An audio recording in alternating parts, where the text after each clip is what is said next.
ગોપીઓ ભેગી થાય અને યશોદા માને કન્યાની ફરિયાદો કરે. અહીંયા લખ્યું કે ગોપીઓ કન્યાની ફરિયાદો કરવા માટે ભેગી થતી, પણ ગોપીઓ કઈ કન્યાની ફરિયાદ કરવા માટે આવી હતી નહીં. આ ગોપીઓ કોણ છે? તો જ્ઞાનજમના ઋષિમુનિઓ. એ કઈ ઢોચકી માખણ માટે ફરિયાદ કરવા આવ્યા હતા નહીં, પણ શેના માટે આવે છે? તો કે લાલાના દર્શન કરવા માટે આવે છે. કે રોજ આપણે જેમ નિયમ હોય છે કે રોજ મંદિર દર્શન કરીને પછી અમે કંઈ પણ કામે જઈએ, નોકરી જઈએ. એટલે અહીંયા પણ આ ગોપીઓ નિયમ છે, ખેતરે જવું છે કે ગાયો ચરાવવા જવું છે કે ફળ મહી માખણ વેચવા જવું કે ફળ વેચવા જવું છે, જે પણ કામ છે. પણ સૌથી પહેલાં તો નંદાલીની વાર બધી ગોપીઓ ભેગી થાય અને લાલાની લીલાઓનું વર્ણન કરે કે કાલ મને આમ પજવી, કાલ મને આમ પજવી, કાલ મને આમ પજવી. બધી ગોપીઓ ચર્ચા કરે અને પછી યશોદા મને ફરિયાદ કરે. તો એક ગોપી ભેગી થાય આવે છે અને ગોપી યશોદામાને કહે છે કે માં, તમારા લાલાને ચોરીઓ કરવાની ટેવ પડી ગઈ છે. એ માગે તો અમે બધું આપી દઈએ, પણ એ માગતો નથી અને ચોરીઓ કરે છે. માં એ ખરાબ ટેવ છે. એટલે યશોદામાં કહે છે કે તમે એને ધમકાવતી હો તો માં તમે કોને ધમકાવવાનું કહો છો? અમે એને ધમકાવી દઈએ, સામે અમને ધમકાવે. અમે કંઈક માગીને ખા તો હું તમારી પાસે શું કરવા માગું? આ બધું મારું જ છે, આ બધું મારું જ છે, હું તમારા માટે તમે શું કરવા માગું? બીજી એક ગોપી કહે છે કે માં, તમારા લાલાની એક આદત બહુ સારી છે કે જ્યાં ચોરી કરવા આવવાનો હોય તો પછી આગલે છે રાતે સપનામાં આવીને કહી જાય છે કે કાલ તાર ઘેર હું ચોરી કરવા, કાલ તાર ઘેર પધરાવણી છે, એ આગલે છે કહી દે છે. એટલે બીજી ગોપી કે માં, તમારા લાલાની તો તમને શું વાતો કરું?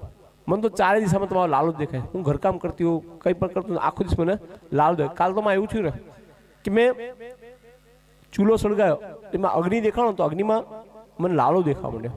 હું એવું ભાન ભૂલી ગઈ કે મેં લાકડા તો નાખ્યા, લાકડા જોડે મેં મારું વેલણ પણ નાખી દીધું, મેં મારું વેલણ પણ બાળી નાખ્યું. બીજી એક ગોપી આંગળી ઊંચી કે માં, આ સેમ બીમારી તો મને છે કે માં મારે પણ આવું થાય કે હું રસોઈ કરતી હોય, લાલને યાદ કરતી હોય તો મારથી કોઈક વાર મરચું મીઠું વધારે પડી જાય, કોઈક વાર રસોઈ ખારી થઈ જાય, કોઈક વાર તીખી થઈ જાય, કોઈક વાર ગળી થઈ જાય. બીજી એક ગોપી કે માં, આ સેમ બીમારી મને પણ છે કે મારે પણ આવું થાય છે. માં કાલ મારા જેઠ જમવા બેઠા હતા, એમણે મારી જોડે છુંદો માગ્યો. મેં સિક્કા ઉપરથી મુરબ્બાની બરણી ઉતારી અને બરણી ખોલી, મુરબ્બો જોયો તો મને એવું લાગ્યું કે આ છુંદોથી મારા લાલાને બહુ ભાવશે. હું એવું ભાન ભૂલી ગઈ કે માં કે બરણી મેં ત્યાં ત્યારે હોય અને મેં છોકરાને સિક્કા ઉપર ચડાવી દીધું, છોકરા મેં સિક્કા ઉપર મૂકી દીધું. બીજી એક ગોપી કે માં, આ સેમ બીમારી મને પણ છે. ચારે તમને તમારો લાલો દેવાય, મારે પણ આવું થાય, મારે પણ રસોઈમાં ભૂલ થાય, કોઈક વાર ગળી થાય, કોઈ ખારી જાય, કોઈ તીખી થઈ જાય, આવું મારે પણ થાય છે. રોજ મારા સસરા પણ બોલે, પણ સાચું કહું માં, કાલ તો તમારા લાલાએ મારી લાજ રાખી દીધી. કે કેમ? કે કાલ મારે કે મહેમાન આવ્યા હતા. મારા સસરાએ મને કીધું કે જો આજ છે ને તું મારી ફજેતી કરાવતી નહીં, આજ સારી રસોઈ કરજે. હું તાર જે મહેમાનને ખેતરે આંટો મારવા જઈએ છીએ, અમે આવીએ તો સારી રસોઈ કરીને તૈયાર કરીને રાખજે. મહેમાન ખેતરથી આંટો મારીને મહેમાન રસોઈ જમ્યા, એમણે મારી રસોઈના વખાણ કર્યા. મારા જેઠે પણ મારી રસોઈના વખાણ, મારા સસરા જે આટલા ગરમ થયા એમણે પણ મારી રસોઈના વખાણ કર્યા. પણ છેલ્લે હું ખાવા બેઠી ને તો મને માનભોગ ખારો લાગ્યો. મને માનભોગ ખારો લાગ્યો એટલે મને ખબર પડી ગઈ કે મારા લાલાની લીલા છે કે બધાને રસોઈ મીઠી લગાડી. કેમ બધાને રસોઈ મીઠી લાગી? તો કે જ્યારે હું રસોઈ કરતી હતી ને ત્યારે લાલાને યાદ કરતી હતી અને લાલાના નામનો સંપુટી રસોઈમાં લાગ્યો એટલે બધાને રસોઈ મીઠી લાગી. તો આપણે પણ છે ને એક વસ્તુ યાદ રાખવાની કે તમે લોકો પણ જે રસોઈ કરો છો, નિયમ છે કે તમે જેને યાદ કરતા કરતા રસોઈ કરો છો એને સૂક્ષ્મ કણ જઈ એવા વિચારવાળી રસોઈ થાય છે. અને ખાનાની બુદ્ધિમાં પણ એવી જ બુદ્ધિ જાય છે કે ખાવાનું ખાય જે એ રસોઈ જમે એમાં એની બુદ્ધિ પણ એવી જાય. એ સૂક્ષ્મ કણ જે વિચારના સૂક્ષ્મ કણ રાંધવાવાળાના ને એ જ ખાવાવાળા જાય છે. એટલે આપણે છે ને જો પહેલાંના માણસો સદગુણી સદ વિચારી હતા. કેમ કે પહેલાંની માતા બહેનો છે ને રસોઈ કરે તો હાલરડા ગાતા ગાતા, કન્યા ભજન ગાતા ગાતા રસોઈ કરતી હતી. પણ અત્યારની માતા બહેનો છે એ બધું કરતી નથી. એક બધું હોટસ્ટાર ચાલુ હોય, સિરિયલો ચાલુ છે અને એ બહુના ઝઘડા ને બધા જોઈ જઈને રસોઈ કરે એટલે ઘરમાં ઝઘડા થતા કરે. એટલે આપણે પણ છે ને ઘરમાં નિયમ રાખવાનો કે આપણે રસોઈ કરો ને તો પછી કન્યાનું ભજન ગાતા ગાતા તમારે રસોઈ કરવી. કેટલા ભજન છે લાલાના? કેટલા ભજન છે? 7000 ભજન હશે, બરોબર. દ્વારિકાનો નાથ મારો, આટલું ગાતા ગાતા આપણે રસોઈ કરીએ તો રસોઈ કેટલી દિવ્ય થઈ જાય. કે જેમાં ભક્તિ મળે એ વસ્તુ દિવ્ય થઈ જાય. રસોઈમાં ભક્તિ પડે તો એ પ્રસાદ થઈ જાય. ગીતમાં ભક્તિ પડે તો એ ભજન થઈ જાય. પ્રવાસમાં ભક્તિ મળે તો એ જાત્રા થઈ જાય, જેમાં તમે ભક્તિ મેળવો એ દિવ્ય થઈ જાય. અને તમારા બધા હાથમાં ઘણું બધું છે સાહેબ. આજે તમે બહેનો જે બધી તમને શું કીધું ગ્રહલક્ષ્મી કહેવામાં આવે છે. આ બહેનોને શું કહેવામાં આવે છે? ગ્રહલક્ષ્મી. તમારે કોઈ દિવસ એવું નહીં છે કે આપણે અબળા છીએ. તમે અબળા નહીં, તમે સબળા છો. હા, તમે અબળા નથી. તમને ગ્રહલક્ષ્મી કહેવામાં આવે છે. શા માટે કહેવામાં આવે? કે તમારા હાથમાં ઘણું બધું છે. અમે ઘણી જગ્યાએ જઈએ એટલે ઘણી જગ્યાએ અમુક ડોસા હોય, બીડીઓ ફૂંકતા હોય, 70 વર્ષના ડોસા તમાકુ ખાતા હોય ને બીડીઓ ફૂંકતા હોય. એટલે આપણે સહેજે પેલી પંચાયત કરીએ એટલે કહીએ કે આ ખાવશું કેન્સર થશે, આમ છે ને તેમ છે. એટલે પાછા એ લોકો અમને શું કહે ખબર? 70 વર્ષથી કહું છું કશું ના થાય, 70 વર્ષથી 75 વર્ષથી કહું છું કશું થતું નથી. પણ તને કશું થતું નથી એનું કારણ શું છે? ઘેર પેલી ગ્રહલક્ષ્મી બેઠી છે ને એને એ ટાઈમે નાનપણમાં પેલા જયા પાર્વતી ફૂલ કાજરી, ચોખા કાજરી, 16 સોમવાર આદા વ્રત કરેલા છે. એટલે માતાજીને તમને આ ઉંમર પાછી આપવી પડે આખી, નહીં તો 45 વર્ષે એટેક આવી જાય, 45 વર્ષે કેન્સલ થઈ જાય. આપણે નહીં જોતા બરોબર? પેલી આખા ચોકે પૂજ્યા હોય એટલે પેલી આખી ઉંમર તો આપવી જ પડે બરોબર? એટલે તમને 70 વર્ષે થતું નથી. એટલે તમને બહેનોને છે ને ગ્રહલક્ષ્મી કહેવાય. એટલે તમારા લોકો છે ને તમારા હાથમાં ઘણું, જો ભાઈઓને તો છે ને નોકરી ધંધાના લીધે ટાઈમ હોય નહીં, પણ તમારા લોકો ટાઈમ હોય છે તો તમારા લોકોએ શું કરવાનું કે સવારે ઉઠો, આંગણું વાળ દો, પછી પેલા અમુકના ઘરમાં તમે 7 વાગે જાઓ ને તો આખા ઉમરા પૂજાઈ ગયા હોય, પેલા ઉમરે ચાંદલા થઈ ગયા હોય, સાથિયા કરતા. તો લક્ષ્મીજી હોય ને, લક્ષ્મીજી આવવાની ઈચ્છા થાય. લક્ષ્મીજી એમ થાય કે એટલું દિવ્ય વાતાવરણ કે આના ઘરમાં હું જઉં. અમુકના ઘરમાં તમે જાઓ ને તો 10 વાગ્યા સુધી ઉચેરા પડ્યા હોય, હે તો પેલી લક્ષ્મીજી આવતા ના આવે કે હું આના ઘરે જવું નથી. એટલે આપણે તમને બધા ગ્રહલક્ષ્મી, તમે લોકો વિષ્ણુ સહસ્ત્ર પાઠ કરો, કન્યા નવડો, લાલન લાડા, અને તમે જે કરો છો ને ઘરે પૂજા એનું ઉપર તમારા ધણી જે બહાર કમા જાય એને એ ફળ મળતું હોય છે. એટલે તમે લોકો અબળા, તમે લોકો સબળા છે, તમારા હાથમાં ઘણું બધું છે. તમને ગ્રહલક્ષ્મી એટલે જ કહેવામાં આવે છે. તો તમારા લોકોએ આળસ મૂકીને બને એટલી કન્યાની પૂજા કરવી બરાબર, વિષ્ણુ સહસ્ત્ર પાઠ કરવા, માળા કરવી, પુણ્યનો ઢગલો કરીને મૂકી દેવાનો, પછી તો આપવું એનું કામ છે બરાબર. એટલે વ્યર્થ સમય વિતાવશો નહીં. અહીંયા જ કીધું કે રસોઈ કરતી હતી ત્યારે મેં લાલાને યાદ કરતી, એટલે બધાને માનભોગ મીઠો લાગે, મને ખારો લાગ્યો. લાલાએ મારી લાજ રાખી. એટલે પછી યશોદા બધી ગોપીઓને કહે છે કે તમે બધી કહતો છો, આટલી બધી ગોપીઓ ફ્રી આવે એટલે કહે છે કે તમે બધી કહતો છો કે જ્યારે લાલો આવવાનો હોય તો આગળ સાહેબ સપનામાં કહી જાય છે કે કાલ હું તારા ઘેર આવવાનો છું. તો તમે સપનામાં કહી જતો એક બે વાર એવું કરવાનું કે બધું ખાવાનું છે પિયર મૂકી આવવાનું, ઘરમાં કશું ખાવાનું રાખવાનું નહીં. અને આવશે ને 2-4 ધક્કા પડશે એટલે ખરાબ આદત એની છૂટી જશે. એટલે પેલી ગોપી કે માં અમે એ કરી જોયું, અમે બધું ખાવાનું પિયર મૂક્યા અને લાલો આવ્યો એની ટોળકી સાથે અને એને કશું ખાવાનું મળ્યું નહીં. તેણે શું કર્યું ખબર માં? શું કર્યું?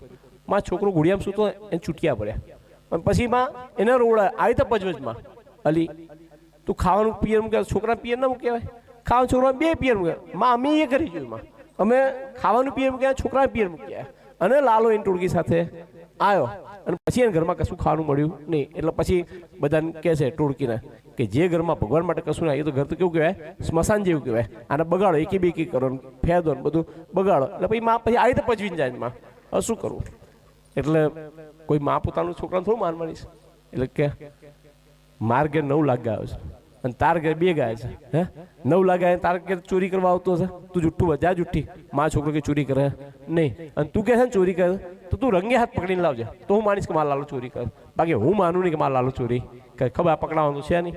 એટલે બધી ગોપીઓ ખબર છે કે આ પકડાવાનું. કોઈ આંગળી ઊંચી, પણ એક ગોપી છે એ આંગળી ઊંચી કરે કે માં તમારા છોકરા હું પકડીને લઈશ. કોણ?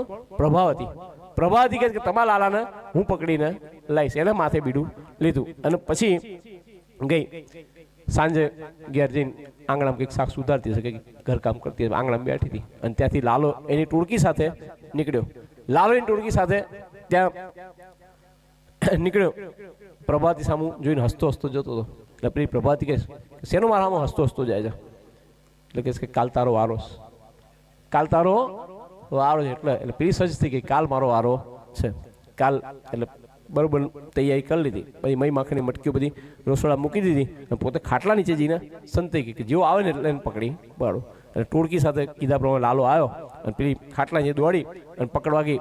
એટલે ગોવાળીઓ કહે ભાગ લાલા. પેલી આવી, લાલો ભાગતો નથી, હાથે કરીને પકડી જાય છે અને પેલી પ્રભાત પકડે છે અને પછી કહે છે કે આજે યશોદાનું અભિમાન ઉતારું કે મારો છોકરો ચોરી નહીં કરતો, આજે એનું અભિમાન જો આ ચોરી કરવા રંગે હાથ પકડ્યો છે આજે નહીં.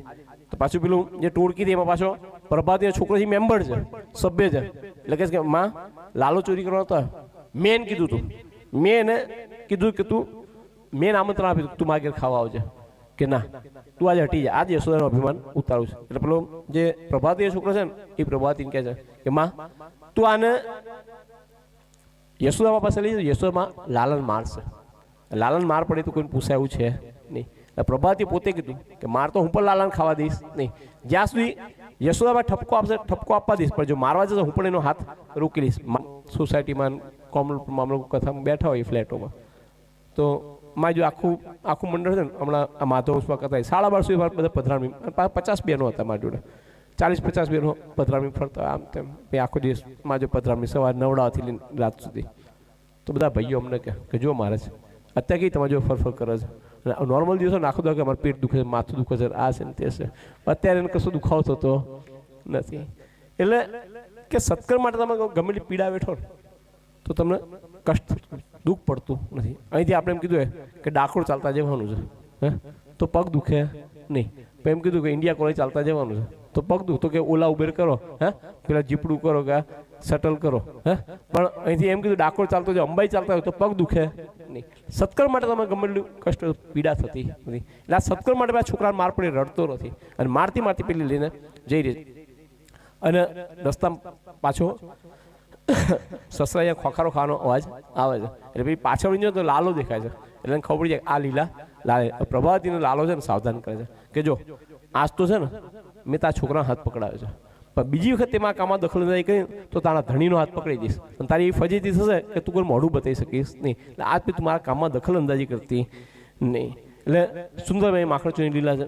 પછી મુખમાં વિશ્વરૂપ દર્શનની કથા છે કે બધા ગુવાડીઓ આવીને માને કહે છે કે માં કનૈયાએ માટી ખાધી, કનૈયાએ માટી ખાધી, કનૈયાએ માટી ખાધી, પણ કનૈયાએ માટી ખાધી નથી. કનૈયાએ શું ખાધું છે તો કે વ્રજરજ ખાધું છે, વ્રજરજ ખાધી છે ને વ્રજરજ છે ને એ માટી નથી. અમુક વસ્તુ છે ને એ સાક્ષાત દેવ તત્વ છે, બરાબર. જેમ કે ગંગા છે એ નદી નથી, ગાય છે એ પશુ નથી, તુલસી છે એ છોડ નથી, મા બાપ છે એ મનુષ્ય નથી, વ્રજરજ છે એ માટી નથી. આટલી વસ્તુ સાક્ષાત દેવ તત્વ છે. શું કીધું? ગંગા છે એ નદી નથી, ગાય છે એ પશુ છે, તુલસી છે એ છોડ નથી. આ ત્રણ વસ્તુ તમે ભૂલી જજો. એક વસ્તુ યાદ રાખી લેજો કે મા બાપ છે એ મનુષ્ય છે, મા બાપ છે એ ધરતી ઉપરના સાક્ષાત દેવ છે. એટલે છે ને તમારા ઘરમાં જો જીવતા મા બાપ હોય ને તો એની સેવા કરજો. મા બાપનું ઋણ આપણે કોઈ દિવસ ચૂકવી શકતા નથી. આપણે આપણી ચામડીના જોડા બનીને મા બાપને પહેરાઈએ ને તો આપણે માના ઋણમાંથી મુક્ત થઈ શકીએ નહીં. એટલું આપણા મા બાપનું આપણા પર ઋણ હોય છે. એટલે સાહેબ બધું ભૂલી જજો, પણ આ એક વાક્ય તમે કથામાંથી લઈ જશો કે મા બાપ છે એ મનુષ્ય નથી, એ સાક્ષી. જો બીજા માટે જે હોય પણ દરેક છોકરા માટે એનો મા બાપ છે એ દેવ જ છે, બરોબર. તો આટલું ખાલી યાદ રાખજો. મા બાપ જો મા બાપ હોય ને એમણે આપણને નાનપણમાં રાજકુમારને રાજકુમારી જેમ રાખ્યા હોય છે, તો આજે ઘરડા થઈ ગયા ને તો પછી આપણે ફરજ છે કે આપણે રાજા રાણીની જેમ રાખવાના. તમારી મારી બધાની એક આદત હોય છે કે આપણે બધા આપણા મમ્મી પપ્પાને શું કહીએ ખબર છે? તમને ખબર ના પડે તમારે બોલવાનું નહીં. કોકાન તો શું કહે? તમને ખબર ના પડે તમારે બોલવાનું નહીં. પણ એક વસ્તુ યાદ રાખજો કે જ્યારે આપણી પાસે કોઈને ખબર નથી ત્યારે આપણા મા બાપને ખબર પડતી. આપણે 3 મહિના કે 6 મહિનાનું હોય છોકરું અને એ રડે ને તો એની માને જ ખબર પડે કે આને ભૂખ લાગી છે કે તરસ લાગી છે કે ઠંડી લાગે છે કે ગરમી. એની બાજુવાળા તો માથું દુખે, પાડોશી તો માથું દુખતું કે ભાઈ આ છોકરું રૂ, પણ એના મા બાપને એની ભાષા ખબર પડે કે મારા છોકરાને ભૂખ લાગી છે કે તરસ લાગી, ઠંડી લાગી, એને ખબર. એટલે આપણી ભાષા જ્યારે આખી દુનિયામાં કોઈને ખબર નથી પડતી ને ત્યારે આપણા મા બાપને ખબર પડતી. એટલે આપણે કોઈ આપણા મા બાપને એવું ના કહ્યું કે તમને ખબર ના પડે. હું ઘણા ઘરોમાં જોઉં છું એટલે હું આ રામનામી ચોપડીઓ ફ્રીમાં આપું છું કે કોઈ 10 રૂપિયા હું નથી રાખતો. કેમ કે ભાઈ અમુક વાર એવું છે કે 10 રૂપિયા લોકો પાસે નહીં હોતા અને એમને લખવી તો હોય જ ચોપડી પણ ઘરમાં હાથમાં, પણ એવી પરિસ્થિતિ તમારા મા બાપની ના કરતા કે 10 રૂપિયા કે 20 રૂપિયા કે ધર્મ કાર્ય માટે 1000-2000 રૂપિયા માંગીને. ઉલટા હું તો દરેકને એવું કહું છું કે તમારા સાસુ સસરા કે મા બાપ જીવતા હોય ને તો વર્ષે 2 વર્ષે એમને હરિદ્વાર મોકલો, ગોકુળ મથુરા વૃંદાવન. કદાચ આપણે 2 રોટલી ઓછી કહીએ કે મોત્સવ ઓછા કરીશું, બરાબર. બાકી મા બાપને તો છે ને જેટલી થાય એની જાત્રાઓ કરી દેવી. કેમ કે અમુક ઉંમર થાય પછી મા બાપનું શરીર પણ એવું રહેતું નથી. જાત્રા કરવા પછી આપણે પાસે પૈસા હોય એટલે થોડી કટકી મારજો, ઘર ખર્ચમાં કાપ મારજો, પણ એ મા બાપને ખાસ જાત્રાઓ કરાવજો, બરાબર. મા બાપનું ઋણ આપણે ક્યારે ચૂકવી શકવાનું નથી. આપણે કહીએ જેટલું કરો એટલું ઓછું સાહેબ. જેમ ભાગવત માટે કહે છે ને, ઘણા લોકો કે મારા ભાગવતનો શું ખર્ચો થાય, તો હું પૂછું ભાઈ તમારા લગ્નનો કેટલો ખર્ચો થાય? લગ્નનો શું ખર્ચ છે? ગરીબ છોકરા માતા પિતા હોય તો સાદેથી લગ્ન કરે, અને અમીર હોય તો ગામ ધુમાડો કરીને કરે, બરાબર? એમાં કરો એટલું ઓછું. એ રીતે ભાગવતમાં તમે કરો એટલું ઓછું. એવી રીતે મા બાપ માટે ઈ છે કે તમે કરી શકો એટલું ઓછું. એટલે સાહેબ બધું ભૂલજો, પણ આટલું યાદ રાખજો, મા બાપ છે એ મનુષ્ય, મા બાપ છે એ સાક્ષાત દેવ. આ જ્યારે ભગવાન મથુરા આવ્યા અને દેવકી વસુદેવને છોડાયા તો એમને હાથમાં બેડી બાંધી, બધાને કીધું કે જાઓ તો છીની હથોડી લઈ આવો, એટલે આપણે એમની બેડી કાપીએ. તો બધા લેવા ગયા, પણ ભગવાનથી રહેવાનું, ભગવાને પોતાના મોઢા દાંતથી જ ને એ બેડી કાપી નાખી હતી. એટલે બધા કીધું પ્રભુ તમે ભગવાન છો ને આટલું કષ્ટ લઈ રહ્યા છો. એટલે ભગવાને સ્વયં પોતે કીધું કે હું ભલે ભગવાન છું, પણ હું તમને કહું છું હજુ હું 100 જન્મ લઈશ ને તો પણ હું મારી માનું ઋણ ચૂકવી શકીશ નહીં. ભગવાન પોતે આટલું કહે છે, હું મારી માનું ઋણ ચૂકવી શકીશ નહીં. એટલે આપણા મા બાપના ઋણમાં કોઈ દિવસ મુક્ત થતા નથી. આ કથામાંથી ખાલી આ એક વાક્ય તમે લઈ જશો ને તો શીલાબેનના પૈસા ખર્ચેલા વસૂલ છે સાહેબ, કે મા બાપ છે મનુષ્ય નથી, બરાબર? તો અહીંયા કીધું વ્રજરજ છે એ માટી નથી. વ્રજરજ શા માટે માટી નથી? શા માટે ભગવાન વ્રજરજ ખાધી છે? તો કે પૂતના જ્યારે આવીને ત્યારે ગોકુળમાં ઘણા બધા બાળકોને ખાઈ ગઈ હતી, અને જ્યારે પૂતનાનો અંતિમ દાહ કરવામાં આવે ત્યારે એ બધા બાળકોના આત્માથી એ વ્રજરજમાં ભળી ગયો હતો. એટલે એ બધા બાળકોના આત્માને મુક્તિ મળે એટલે બધા બાળકોના આત્માને મુક્તિ મળે એટલે ભગવાને વ્રજરજ લઈને ખાધી છે. એટલે વ્રજરજ છે એ માટી નથી. પણ બધાએ કીધું કન્યાને કીધું કે કન્યા તું મોઢું ખોલ, તે માટી ખાધીશ. એટલે કન્યા મોઢું ખોલ્યું અને મુખની અંદર આખા વિશ્વરૂપના બ્રહ્માંડના દર્શન કરી દીધા. માને બ્રહ્માંડના દર્શન કરાવ્યા, અને પછી તરત જ યોગ માન કીધું મારી માને વિસ્મરણ કરે, સ્મૃતિનું વિસ્મરણ કરે, ભૂલવાડી દીધું પાછું એકવાર દર્શન કરાવડાવી. પછી બધા પોતાના છોકરાને માખણ ચોર કહે છે કે તમારો છોકરો કોણ છે? માખણ ચોર છે. એટલે આપણા છોકરા કોઈ ચોર કે આપણે ગમે નહીં. એટલે યશોદામાં વિચાર કરે છે કે હું કનૈયાને પેટ ભરીને માખણ ખવડી દઉં, હું જાતે જ રોજ એનું પેટમાં ક્યાંય ચોરી કરવા જાય નહીં. એટલે વહેલા ઉઠી એક દિવસ દધી મંથન કરતા હોય. કનૈયાને ખબર કે માં મારા માટે દધી મંથન કરે, ભેખે ચાલતો મા પાસે ગયો, માએ ખોળામાં બેસીને માખણ ખવડી જાય. કન્યાને એવું વિચાર કર્યો માને હું વાલો છું કે સંસાર વાલો છે, એટલે હું પરીક્ષા કરું. એટલે એમને શું કર્યું, ચૂલા ઉપર દૂધ પડ્યું, દૂધ તું ઉભરાઈ જાય, અને દૂધ ઉભરાણું એટલે તરત જ કન્યા નીચે મૂકીને અગ્નિને ઠારવા માટે ગયા. અગ્નિને ઠારવા ગયા એટલે કન્યાને એવું લાગ્યું કે માને સંસાર વાળો. માં કેમ દોડ્યા હતા? તો કે ચૂલા ઉપર જે દૂધ હતું કોનું હતું? કે ગંગી ગાયનું હતું, અને કન્યાઓ ગંગી ગાય છે કોઈ દૂધ પીતો નથી. જો એ ઉભરાઈ જાય તો કન્યાઓ ભૂખે રહે. લોકો પ્રિયની પ્રિય વસ્તુનું આપણે વધારે ધ્યાન રાખીએ છીએ, પણ કન્યા આ સમજો નહીં, કન્યા લોકો માને સંસાર વાળો છે. એટલે બાજુ પાણો પડ્યો, પાણો લઈને બધી મઈ માખણની મટકીઓ ઘરમાંથી બધી ફોડી નાખી, અને બધું ઘરમાં દૂધ દહીંની રેલમ છે, છાશ માખણની રેલમ છે, અને બારી પાસે બધા ગોવાળિયા આવ્યા. ચાલ કનૈયા આજ કમાવા નથી, આજ ક્યાં આપણે ઢાળ પાડવા જેવું નથી. કન્યા કહે આજ ક્યાંય જવાનું નથી, આજ કી પાર્ટી મેરી તરફ છે. હે આજે આપણા ઘરે જ પાર્ટી છે, તમે અહીંયા જારીએ ગવાડો, હું તો દોથે માખણ આપ્યું. અને કન્યા દોથે બધા ગુવાળીઓને માખણ આપ્યું. અને બારી પેલા વાંદરાઓ પણ આવ્યા છે, અને કન્યા આ જન્મમાં વાંદરાઓ પણ ખૂબ માખણ ખવડાવ્યું છે. કેમ? તો કે રામાવતારમાં વાનર સેનાએ રામ ભગવાનને ઘણી મદદ કરી હતી, અને એ જન્મનું ઋણ ઉતારવા માટે ભગવાને આ જન્મમાં વાનર સેના ખૂબ માખણ ખવડાવ્યું. અને વાંદરાઓ હોય ને, વાંદરાઓની એક વસ્તુ બહુ સારી હોય, વાંદરાઓ બધા ફળ ખાય, કયું ફળ ના ખાય? સીતાફળ ખાય નહીં. કે આમાં મારા સીતાનું નામ રામફળ ખાય નહીં, સીતાફળ કે આમાં રામનું મારા સીતાનું નામ આવે, મારા ફળ ખવાય નહીં. એટલે વાંદરાઓ પણ આટલો સંયમ રાખે છે કે આ ખવાય અને આ ના ખવાય. અને આપણે તો જેનું આવે એનું ખાઈ જ લેવું છે. હે એટલે આપણે પણ એટલો સંયમ કે આનું ખવાય ને આનું ના, કે બેન દીકરીનું ના પડાવે, કોઈ વિધવા એનું પચાવાય નહીં. એક વસ્તુ યાદ રાખજો કે ખાઈ તમને એનું કોઈ લિસ્ટ નથી કે આનું ખવાય આનું, પણ તમારું દિલ તમને કહી દે ભોળાનું ખાવું નહીં, ભોળા માણસે છેતરવો નહીં, કે ભોળાનો જવાબ ભગવાન આપે છે. અને 150 56 ચૂકવવા પડે છે. કોઈ ભોળું માણસે તમે પચાવી લીધું ને તો એ ટાઈમે ખુશ થશો, પણ 150 56 ચૂકવાની તૈયારી રાખજો. ભોળાનો ભગવાન છે, એટલે આનું ખવાય આનું ના ખવાય. અને ભગવાન જો રામ ભગવાન એટલે તો કુમાર રામ ભગવાન કેમ વાંદરાઓ લઈને કેમ ગયા? ખબર એમની પાસે માણસો હતા, ખબર હતી કે આ માણસો છે ને આ સોના લંકાજીને બદલાઈ જશે. ત્યાં આગળ આપણે જઈએ તો આપણે વેચાઈ જઈએ કે રાવણ કે લે ભાઈ તું આ સોના લંકામાંથી આટલું લઈ લે, તો એટલે ત્યાંથી વેચીએ માણસો. એટલે ભગવાન જ જાણતા હતા કે આ વાંદરાઓને લઈને જવા દે, એ લોકો વિચારશે નહીં. એટલે વાનર સેનાનું ઋણ ચૂકવવા માટે ખૂબ એમને માખણ ખવડાવ્યું છે.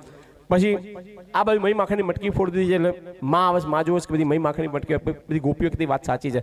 માએ આજે લાકડી લઈ લીધી છે અને લાકડી લઈને મારવા માટે દોડ્યા છે. લાકડી લઈને કન્યા મારવા માટે દોડ્યા છે. બધા ગોવાળીઓ કહે છે કે ના માં તમે એમને મારશો નહીં, અમે કીધું તો એટલા મારા માટે ચોરી કરી. પણ માં જ ક્રોધમાં છે. આજ દિન સુધી કોઈ માએ ક્રોધ કર્યો નથી, કોઈ ગોવાળીએ માને ક્રોધમાં જોયા નથી, પણ આજે ક્રોધમાં જોયા. કેમ? જ્યાં સુધી લાલો નહોતો ત્યાં સુધી યશોમાં બધા છોકરાઓ પ્રેમથી રાખતા હતા. એટલે બધાએ પ્રેમાળ એમનું સ્વરૂપ જોયું હતું, પણ કોઈ આટલો ગુસ્સામાં જોયું હતું. પણ આજ માએ ગોવાળિયાને ઠપકો આપ્યો કે તમે લોકો અત્યારે તોફાન કરો છો અને પછી કાલ મારે બધી ફરિયાદો સાંભળવી પડે છે. ઠપકો આપે એટલે બધા ગોવાળીઓ ગભરા દોડતા દોડતા પોતાની માતાઓ પાસે ગયા. ગોપીઓને જઈને કીધું કે માએ આ હાથમાં લાકડી લઈ લીધી છે અને કદાચ કનૈયાને મારશે. અને લાકડી છે ને અભિમાનનું પ્રતીક છે. જ્યાં સુધી અભિમાન હાથમાં હશે ને ત્યાં સુધી ભગવાન હાથમાં આવશે નહીં. એટલે લાકડીની દ્વારા ત્યાં સુધી ભગવાન હાથમાં આવતા નથી. આ બધી ગોપીઓને ખબર પડી કે માએ લાકડી હાથમાં, ગોપીઓ પોતાનું બધું પડતું મૂકીને કન્યાને બચાવવા માટે દોડી જઈને યશોદાને કે કન્યાને છોડ દો. ગોપી એક ગરીબ ગોપી છે. ગરીબ ગોપી કહે કે માં કન્યાએ તારે ત્યાં માખણ એવું નથી, તારી મટકી ફોડી એવું નથી, અમારે ત્યાં પણ કેટલી વખત મટકી ફોડી છે, પણ માં તે તો હાથમાં લાકડી લઈ લીધી અને મેં તો કન્યાને મારવાનો વિચાર સુદ્ધા કર્યો નથી.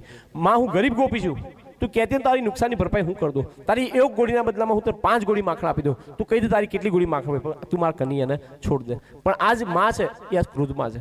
માં કની કહે કે ના આજ હું એને છોડીશ નહીં. અત્યારે તમે બધી ઉપરાળું લો છો, પછી કાલ સાંજ તમે બધી ફરિયાદ કરવા માટે આવો. તમારા લાડ પ્રેમમાં બગડે છે અને ગોપીઓને ઠપકો આપીને કાઢે. ગોપીઓ રડતા રડતા બધી પાછી જાય છે અને માં લાકડીની કન્યાએ પાછળ દોડે.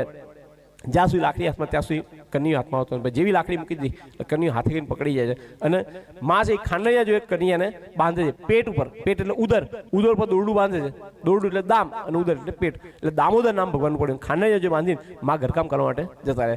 કન્યાના જે કઈ લીલા કરી છે તો કે બળદગાળાની લીલા કરી છે. અને ખાંડૈયાને ઘસેડતા ઘસેડતા ઘરની નંદા લઈને બહાર આવ્યા. આંગણામાં 2 વૃક્ષ છે, 2 વૃક્ષની વચ્ચે કન્યો પસાર થયો અને ખાંડણી જ્યાં અટક્યું ભગવાનના ચરણો સ્પર્શ થયો. 2 વૃક્ષમાં 2 દિવ્ય પુરુષ પ્રગટ થયા. નળ કુબેરના મણિગ્રીમ, કુબેર ભંડારીના છોકરા. કથા એવી છે કે ભાઈ બહુ સંપત્તિ હોય તો માણસની બુદ્ધિ બગડે અને આમના ત્યાં સંપત્તિનો પાર નહોતો એટલે કુબેરના ત્યાં, એટલે એમના છોકરાઓ બગડ્યા હતા. એટલે એક વખત નારદજી નીકળ્યા.